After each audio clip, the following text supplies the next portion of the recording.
Good afternoon. Thank you for joining us for Become a Good Searcher webinar. We'll get started in just a minute.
We have a few people still joining the session, so we're going to give them just another minute before we get started. Thanks for holding on for us.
All right, thank you everyone for joining us this afternoon for this Hangout On Air session to become a good searcher. We're excited to share with you some of our favorite tips and tricks on searching more efficiently and effectively. You're in for a treat today. We have a long list of items to demo over the presentation. And I want to say good afternoon. My name is Mcinerney. I am the training coordinator with the Office of Information Technology. I help coordinate training events like this and also lead several Google workshops and security workshops as well. Your trainer for today's session is Don Schmidt, and he is our Google expert. Many of you have probably been involved in some of his workshops across campus over the past few years, so it's a treat to have him share with us some of his advice and words of wisdom when it comes to using certain tools to search more effectively. We did want to cover a brief agenda. We will highlight some housekeeping tips when using Hangouts on Air, and I'll show you a few tools that you have available. We'll also cover a very brief overview when it comes to using Chrome and why it's the preferred browser when searching with Google. Don will then take you out to a live demo and cover his favorite search tips. And we have several on the list today that we'll highlight. We'll also introduce a searching resource document that you'll be able to access after the webinar to find out more information about the items that we cover today. We'll also have time at the end of the session for a question and answer time, and I'll show you how to use the Q&A tool in just a moment to submit your questions. And then we'll conclude with upcoming workshops that are on our schedule for November and additional contact information. So within the Hangout On Air interface, there is something called the Showcase application. And this is where we're going to post relevant links to resources, websites, other documents that you can find out more information about the Google Services team, as well as information about the topic today and upcoming workshops. In order to access this application, you can hover over the top right-hand portion of your screen, click on the grid or interface. There is something, and then select Showcase. And from this tool, once you click on that, it will bring up an area on the right-hand side of your screen where you can access all of the links to websites and documents that we want to highlight that are relevant to today's topic. Since we will have a Q&A session at the end of today's webinar, you can also access the Q&A app by hovering over the top right-hand side of your screen, clicking on that grid, selecting Q&A, and you'll see the Q&A section appear on the right-hand side of your screen. This is where you can ask a new question. You can click on the green button to ask a new question, type that question in, and other people can also vote on questions that they would like answered at the end of the session. Please note there is a 2-minute delay from the time we are broadcasting to the time that you are receiving the information. So there may be a delay in the time that we're able to answer those questions or to see it appear.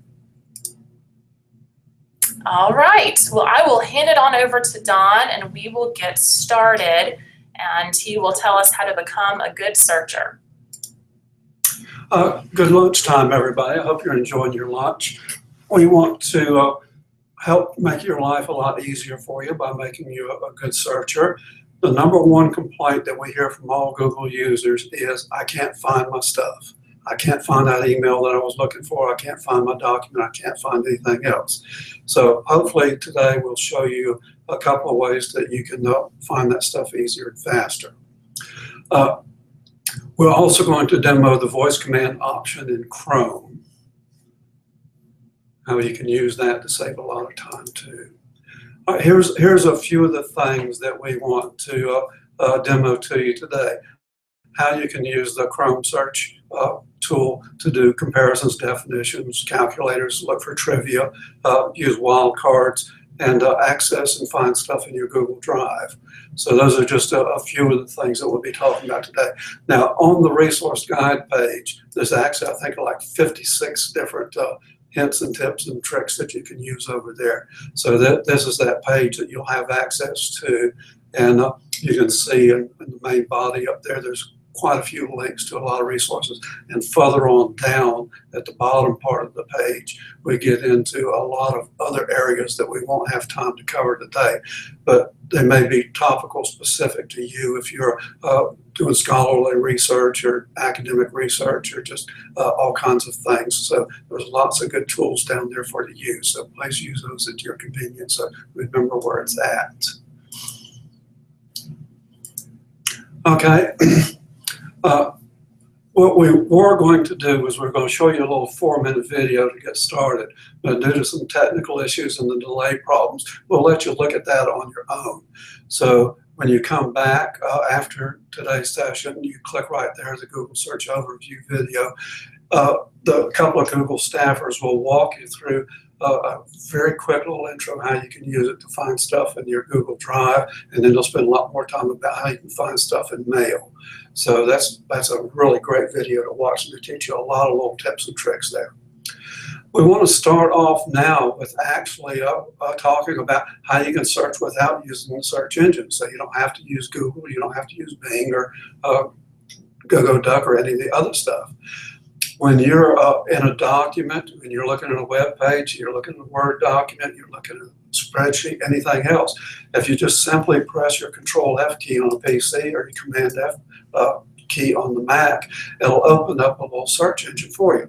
It's usually right up at the top right-hand corner, and you just enter your search term in there, and any of those words or phrases or criteria that you put in there, it will just automatically appear on your screen, and you can scroll up or down or go forward and backward through your page to see if there's more up there.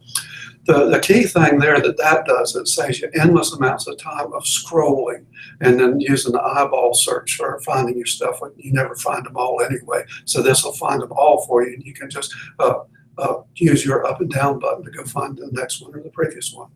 So have fun with that. That's been around, by the way, for quite a number of years. And there's still quite a few people that either didn't know it was there or haven't used it in a while. So make that a part of your session.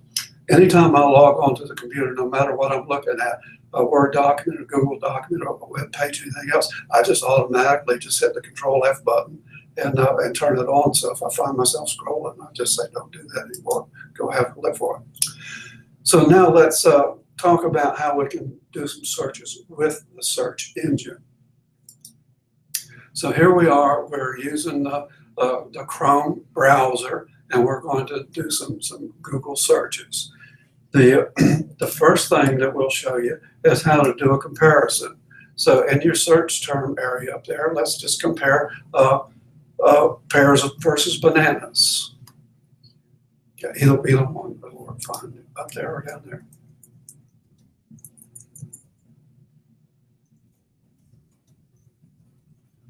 Just enter key, and there you go. You get a nice little comparison of what's a pear and what's a banana, and some more links down there to some more information about it. You can also click on that large down pointing arrow to learn a lot more about them.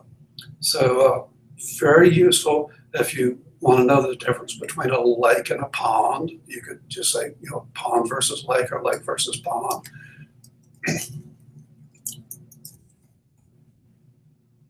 And it'll take you to various links about there as well. A lot of times things come up, you just really need to know the difference between this and that, so you can just plug it right into your search engine there and take a look at it. All right, the next thing we want to talk about is how you can use your search engine as define definitions. So we'll just say define pasta. It's lunchtime and I'm thinking about pasta, so let's say pasta. And there you go. There's the definition of pasta coming up, the dictionary version of it, and you can click on the sound link there to hear it spoken out loud if you want to. And here's a really neat thing that you can do with this. If you click on the large down pointing arrow, you get the etymology of the word that you're looking at. So you can see where its origin was, when it came from, how it's been used over time, and stuff like that. So when you're faced with new terminology or someone's throwing words at you that you may not understand, you can just go ahead and put it in there, and it'll bring up the definition for you, and you can be a very smart person very quickly. All right, the next thing we want to talk about is doing an image search. And you just basically can go back to your search bar and click on the images up at the top right-hand corner, and now you'll see the main search area says I'm looking for images. So you can type in a word if you want to, or you can just drag a picture over there. So if you've got a picture somewhere, just drag it over there, and it'll go out there and search for all kinds of pictures that are related to that. Very, very handy. You're looking for logos, and then you can just right click and save those things. Make sure they're not copyrighted, by the way. So always be aware of that. So, and if you're not interested in just the image, you want to learn more information about it, you can click back on the web, you can click on news, you can click on any videos about it, and it'll go out and find related videos about the image that you brought in. So just grab a picture and drag it in there, and it'll go find related information about it. All right, another thing that we want to talk about is trends. And to do this, when you go to google.com/trends, and it brings up this interesting screen right here.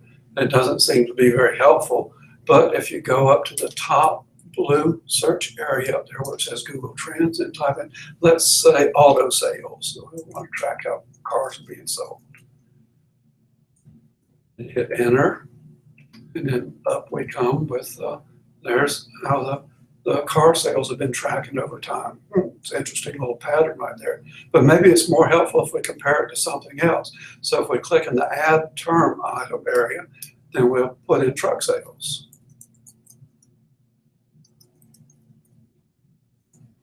And now we can get a couple of interesting charts. Oh, look at that. Truck sales seem to be pretty steady, whereas car sales seem to be going up and down. Imagine how you can use that in a variety of different things, either in your work or your home or whatever like that. You can track all kinds of things. And you can add a third term up there if you want to, and you can add more, so it gets very, very sophisticated. You can add some really interesting charts out of it. Okay, the next thing that we want to do is we'll go back to our search engine and we'll look at books. So again, if we've gone straight directly to the books thing, but if you just go to google.com and put your search term in there, say Edgar Allan Poe or something like that.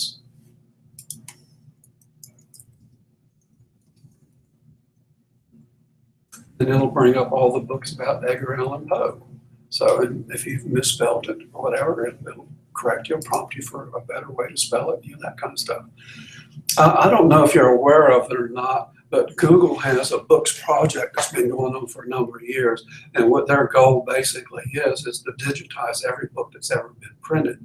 And they've got millions and millions of books out there. You can also, from that page, you can go back to images.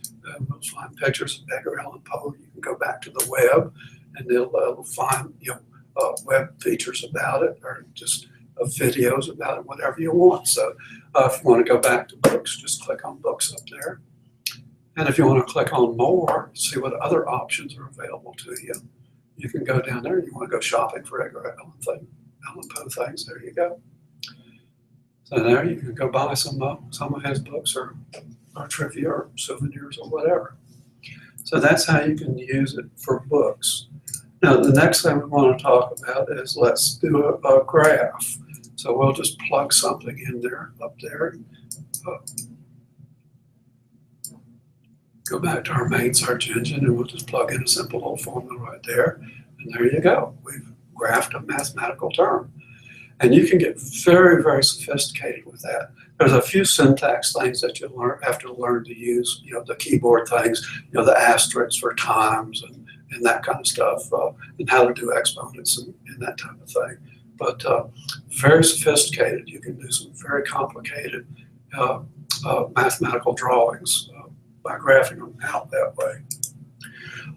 Next thing we can do, while we're on the subject of math, we can just open up the general purpose calculator. So just type in calculator up there. And it brings up a calculator, and you can do whatever you want to with that. And of course, it's got links to other types of calculators and stuff like that. Now, we're keying these things in. Let's look at another way to do it. Let's click on the little microphone button up there. What is 2 plus 2? How about that? All right, let's click on it again. What's the square root of 9? All right, one more time. What's the cube root of 3,921? How about that? I bet you couldn't do that by hand that fast, could you? So instead of sitting there wasting all your time typing things in, just talk to it. It's very, very friendly. We can also use it as a timer.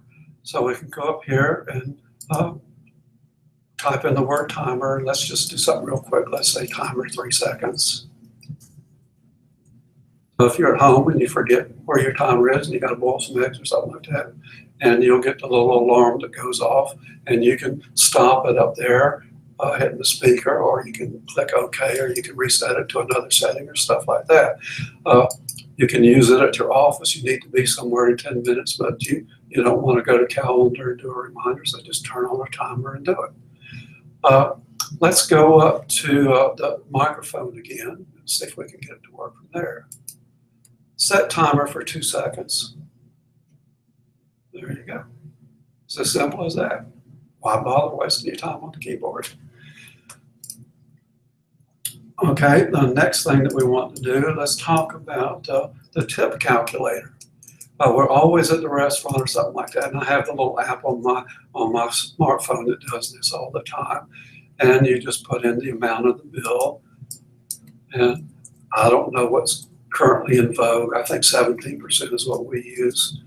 And then I always end up paying, so it's just me. I'm not going to split it with anybody. So there you go. You get your tip, and you can change it anytime you want. Change the bill amount, change the tip amount, change the number of people you want to split it with. Very, very easy to use. And this is really great on the cell phone. Let's try this through voice now. Calculate the tip for a bill of $47.21 at 20%.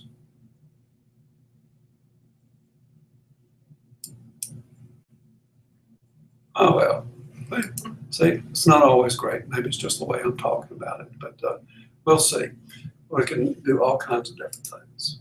Another thing that is really great for is to do conversions.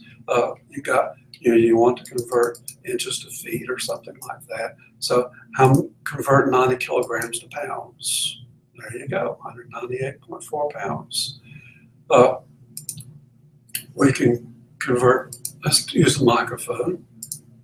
$3 is how many yens? Whoops, that's Y-yen.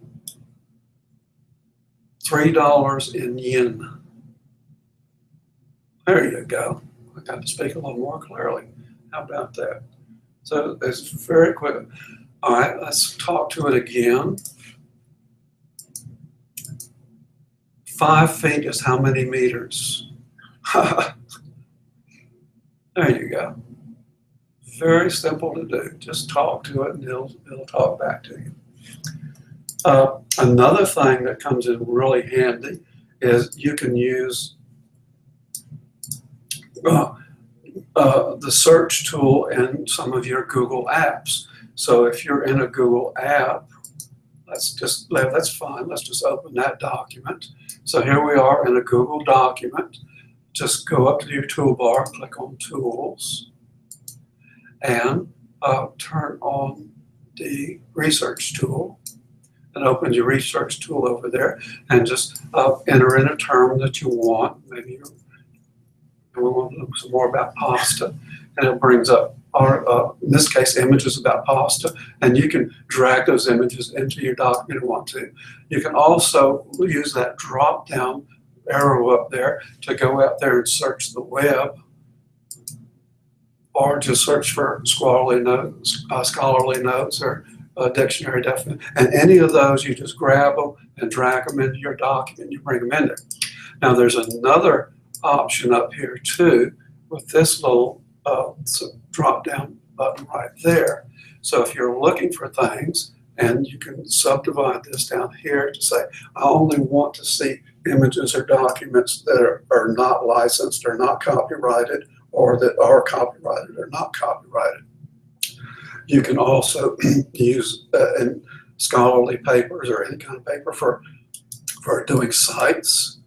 So you can include a cite in your we'll do an example of that. Just click on the cite button right there, and it'll include that cite right in your documents, and it'll look like a little footnote there somewhere. See right down there at the bottom. So there's how you get your cites in there. Very, very handy. When you think about how you do it the old-fashioned way, it kind of makes you wonder where this has been all along. So it's just right there. All right. Another way that you can use your search tool is highlight a word inside your document. And we've got Chrome highlighted right there, and click on Tools, Research, and it will transfer that to the search function up there for you automatically. And that can be a word or a phrase or whatever. So it's very, very cool. Save you tons of time. You're writing papers and you really don't know what you're talking about, or you need a definition of a term, or you need some padding or whatever. Just go out there and plug it right in.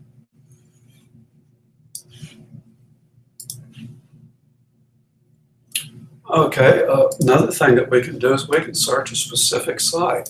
So we come back to our search engine over here, and let's say I'm interested in some OIT information. Well, Office of Information Technology is a very, very common term, and if I just searched on OIT, I'd get millions of hits. But I'm more specifically interested in OIT at NCSU. So I put in my search term the word site, and then the NC State domain name, and then the term I'm looking for. So if I click on search right now, it will limit its search only to references to OIT inside NC State domain. That is really nice. So now, rather than getting millions of responses, I only got 696 responses, and they're all here at NC State. Let's do another one that's a little bit different. Let's say that we're interested in the site at duke.edu. And we're interested in Coach K.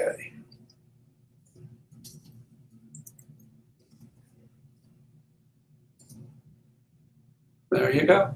It only looked inside Duke. It only looked for Coach K inside of Duke. And there we go. Look at that, 22,500,000 results. Wow, they're busy over there. I don't think we need that colon after the edu. Let's change that and see if that makes any difference. Now there's still a bunch of them out there. Let's go back up to the top. Let's try leaving that space out between Duke, see if that makes any difference. We like to mess around with the syntax because sometimes the syntax makes a difference on the results we get. Now we got down to 5,600 results, which is probably more realistic about what's actually going on over there at the Duke website. So all kinds of things that you can do. Just pick it, if you're looking for something at Amazon.com and you don't want to search anywhere else, just say go to site Amazon.com and search for whatever you're looking for in there. All right, next thing we can do is translate. So if you just go to translate.google.com or google.com/translate. And on the left-hand side, you can put your source, put a word in there, say cucumber. And on the left-hand side over there, we want to say how to say cucumber in Spanish. So there you go. And you can click on the listen and it'll actually talk to you and you can hear how it's pronounced in the other language. Here's something kind of interesting too. Let's put over there ncsu.edu. And all right, let's see what it looks like in Spanish. Click on that. Now we've got the whole NC State website now in Spanish. Isn't that cool? So who wants to spend endless hours and resources converting your website to some foreign language or other language when you can just simply use the conversion tool or guide the user into using the conversion tool and they can do it how they want to. Now, obviously, it's not going to be picture perfect in diplomatic level translation, but it would be good enough for them to get around and find their way around. Very good. Here's something else you can do. I've got somebody coming to visit this weekend or stuff like that. They're going to be on flight 815 on US Air. So I just put in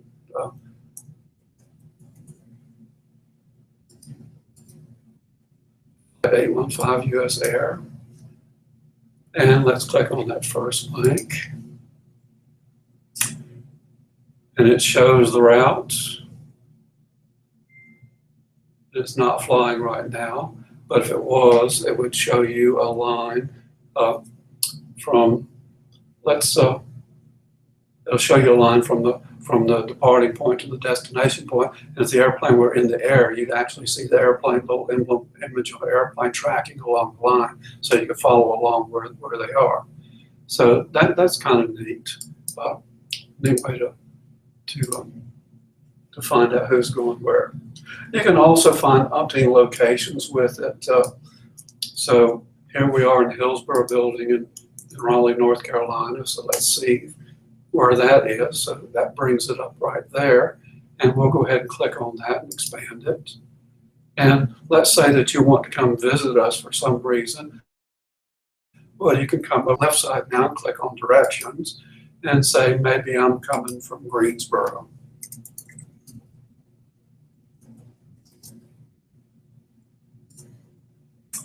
And then you get your driving directions from right there. And if you're not an I-40 person, you can just drag the line to take an alternate route to go somewhere else. And you can actually take that and move it around. So if you want to come down through Pittsboro, there you go. You can come down that way. And if you come over here and click on details back on the left, if you want to use the old MapQuest type of way to get there, you get the step-by-step instructions. So finding locations is very, very simple. Oh yeah, if you want to get walking directions, let's click on that. Let's see how long it'll take you to walk from Greensboro to Raleigh. 25 hours, that's okay if you need the exercise. If you want to ride the bicycle, it's 7.5 hours. If you want to fly, there's no direct flight from there to here, so we'll see how that goes. Now, trivia. We all love trivia, so we can come up with all sorts of things. Here's the famous one all along. So what's the answer to life, the universe, and everything? We all know it's 42. So if you're a Hitchhiker's Guide to the Galaxy fan, you already knew what the answer was. If you didn't, you just got real smart, but now know what the answer to everything is. It's 42. You can also look for all kinds of interesting things. For example, find me a gold-striped zebra. And believe it or not, there really is one. Has a genetic defect, so rather than having black stripes on a white background, this animal actually has gold kind of stripes. So there you go. Had somebody in class one day say, okay, can you find me a pink polka dotted zebra? Well, let's go find out.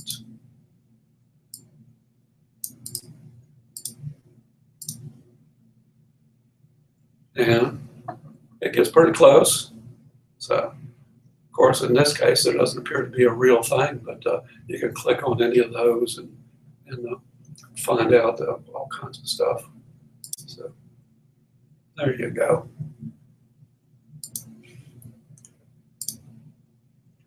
Okay, factoids. Another fun thing to do is just go out there and find factoids.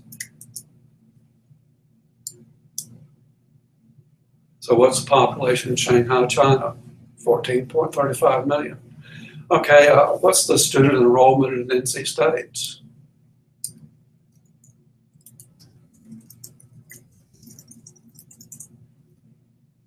There you go. How about that? It knows as much as we do, so we don't even have to go call up to the office. All right, here's another thing that you can do.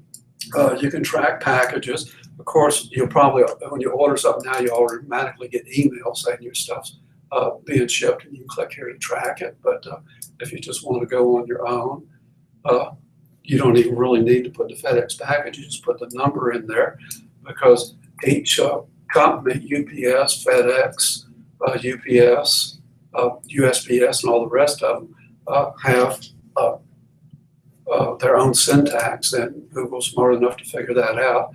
Now this one's going to say it's not found because that was delivered to my house about 1.5 years ago. That's just an old number that I had saved away. But if it were live, you'd be able to track it right there if it were in shipment somewhere. All right, another fun thing to do is let's talk about entertainment for a second. So let's click on the microphone. I want to ask it this time. What movies are showing in Cary, North Carolina? That was easy.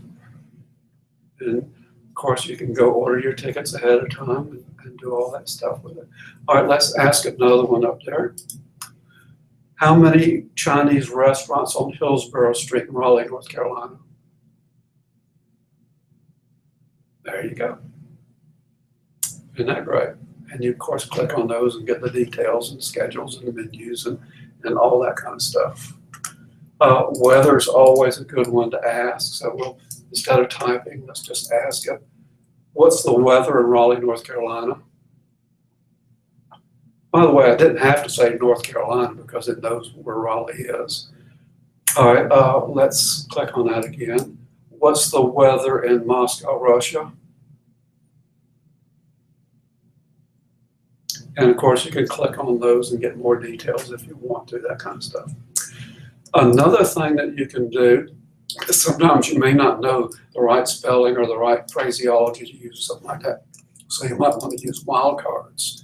So what we're going to do right here is say asterisk is thicker than water, because we don't know what the missing word is. And there you go, blood is thicker than water. So, and how about another one about wild card living for today?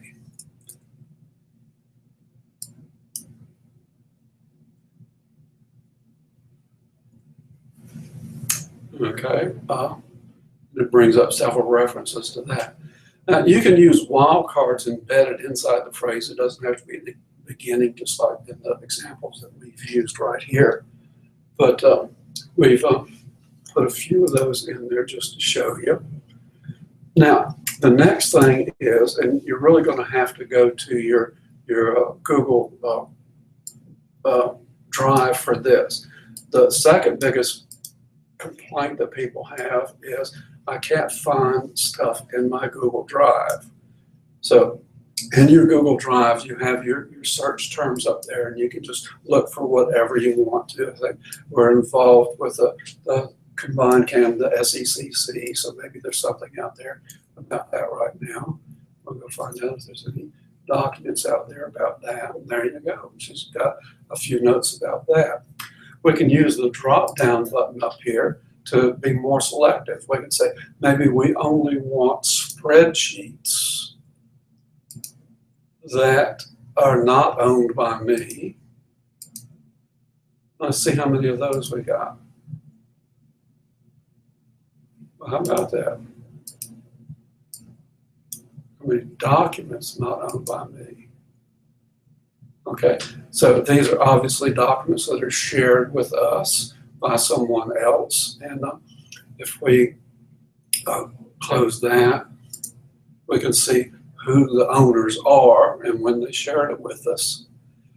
We could even be more selective. What I'm going to do is lead you to a few videos. And this again back is on that searching resources page that we give you reference to. And if you want to click on it over there on the right side, you can see. But right here, slide down a little bit more.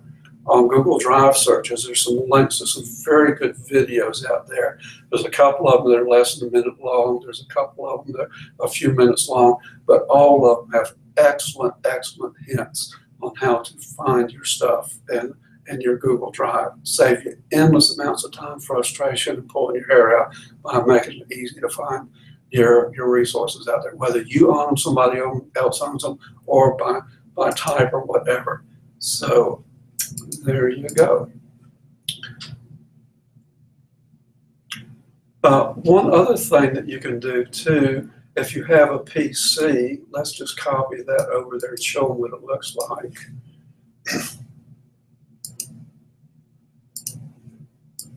Of course, we're on a Mac right now, so this is not going to work. But if you type that into a PC, it will bring up your directory tree from your PC. So we've learned that we can search by what's on our screen by using the Control F thing, not using the search engine.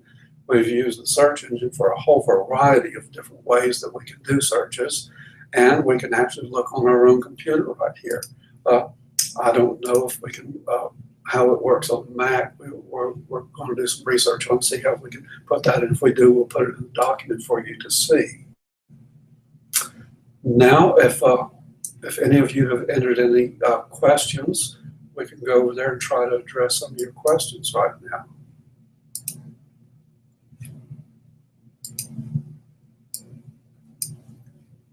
What is the most effective way to search ourselves to see what future employers will see?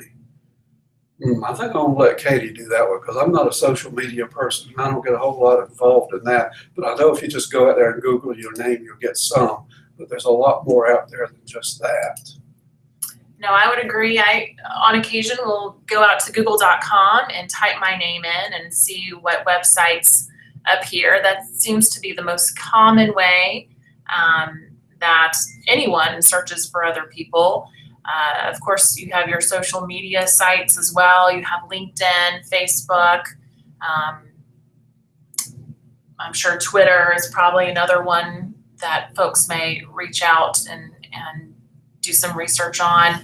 But I think the most common, the most typical place for people to go is just straight to the search engine and typing in names and see what populates. So it's probably not a bad idea to search for yourself on a regular basis just to make sure that nothing unexpected is popping up in the search results. And I heard on the news the other day on the radio on the way home that there is a search company out there that specializes in that for prospective employers to do research on people that are applying for jobs. And part of it was they were being sued by someone because they had erroneous information out there. So the question really was, if there's bad information out there, can you get it corrected or can you hold them liable for it? But yes, there are specialty companies out there that do that. I just don't know what they are off the top of my head. You can probably Google it. You want to try it? Let's do a Google search here for a prospective employee information.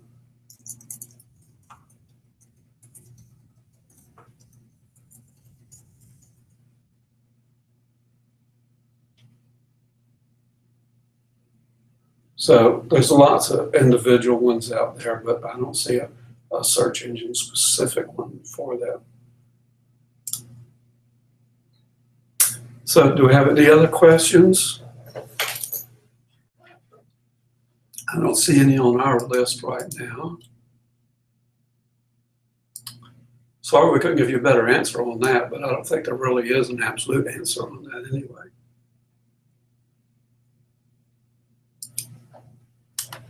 All right, well, we'll give another minute or so for participants to enter in questions. We have a few minutes remaining in our time slot this afternoon. But I do want to go ahead and thank Don for sharing his expertise with us when it comes to using these very helpful and beneficial tools and tips and tricks on searching and being a more effective and efficient searcher online. And Katie's done a wonderful job and spent endless hours putting this together. I wished we could have got the videos up and running for you. And we do hope that you will go back to those resources page and click on those links and watch some of those videos. Our goal here is basically to make life easier for you, to make you more productive and help you find your information, your resources faster by learning how to use these tools. So you want to get along in the Google world, learn how to be a better searcher. And quite honestly, if you'd rather use Bing or DuckDuckGo or any of the other search engines, AskMe.com or whatever, most of this stuff works in there as well. The voice does it right now, but I understand some of the other search engines are in the process of implementing the voice search, and we'll either soon have it available or in beta test now. And it looks like we do have another question from Emily. And the question is, how is the best way to use Google Scholar? Okay, let's go back to our search resources page and slide on down. And there's a whole section in here on Scholar search. And we can't spend the time to go through all the details right there, but if you click on any of those links, it will show you a lot of good ways to use the scholarly searches.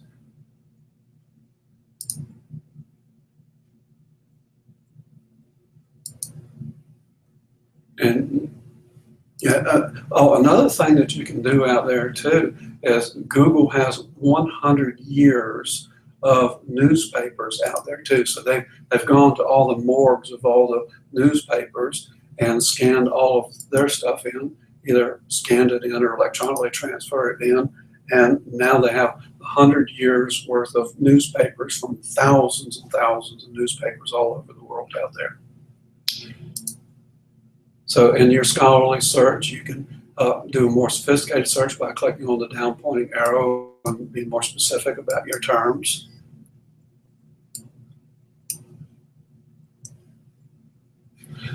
All right. So I hope that helped a little bit.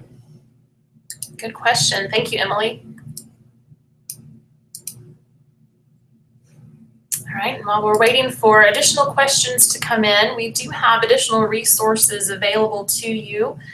Of course, over in the showcase, you do have a link to the Searching Resources document that we've been referencing here this afternoon.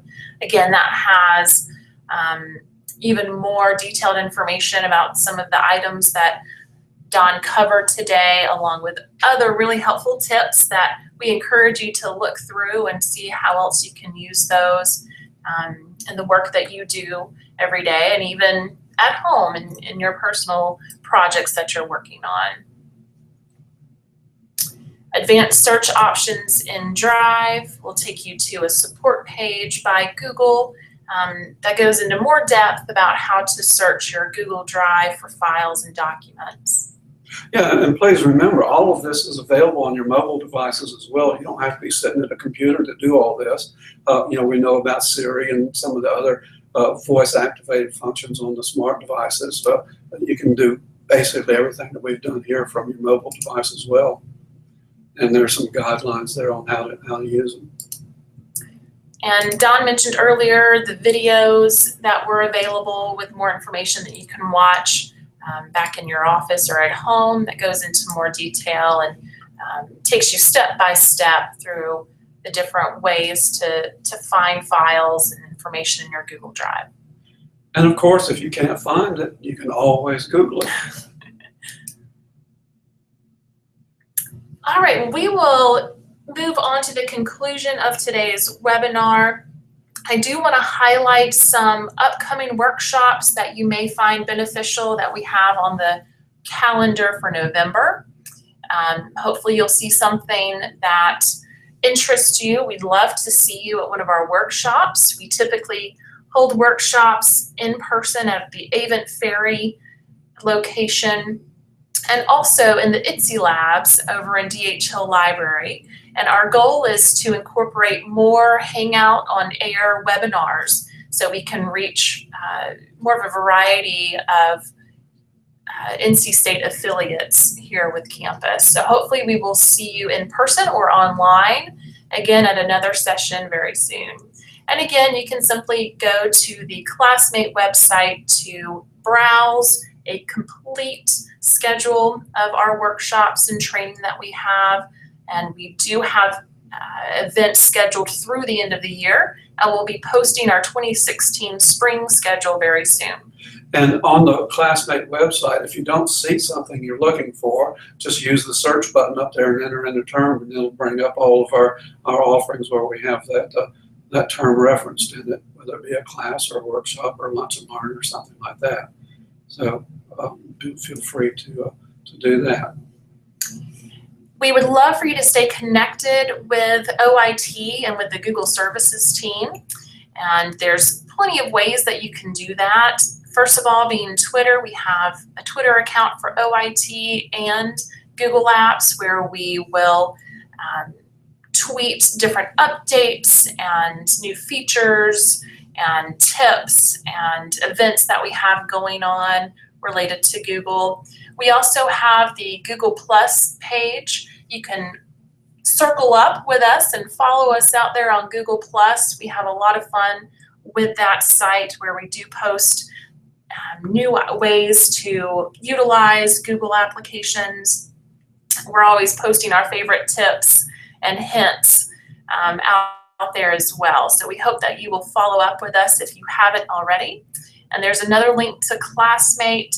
And I also wanted to let you know that if you don't see a topic on the Classmate calendar that you're interested in, please contact us. You can send in a help ticket or you can contact us via email at classreg@ncsu.edu. And we would love to work with you on any custom training requests that you have.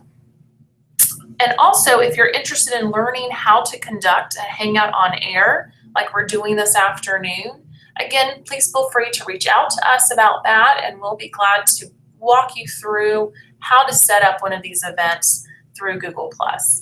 Another thing that you can do with Hangouts on Air, too, is they're automatically recorded and saved to YouTube, and then you can go out there and manage who's allowed to see it or how much they're allowed to see it, or you can edit the video if you want to. Is today's going to be recorded or not? It is. Today's session is automatically recorded, just like all the public Hangout On Air events are, and it will be available via Google Plus, where you want to join and participate this afternoon. And we hopefully will have it available in other places on the NC State OIT website as well. All right. Well, again, we thank you for joining us today. We will follow up with you later this afternoon with a request for you to take about 2 minutes and fill out an evaluation and let us know your thoughts on today's session and provide feedback and, again, suggestions on other topics of training that you would like to see in the future. We hope everyone has a wonderful afternoon, and we look forward to seeing you again soon. Thanks again for joining us today. Goodbye.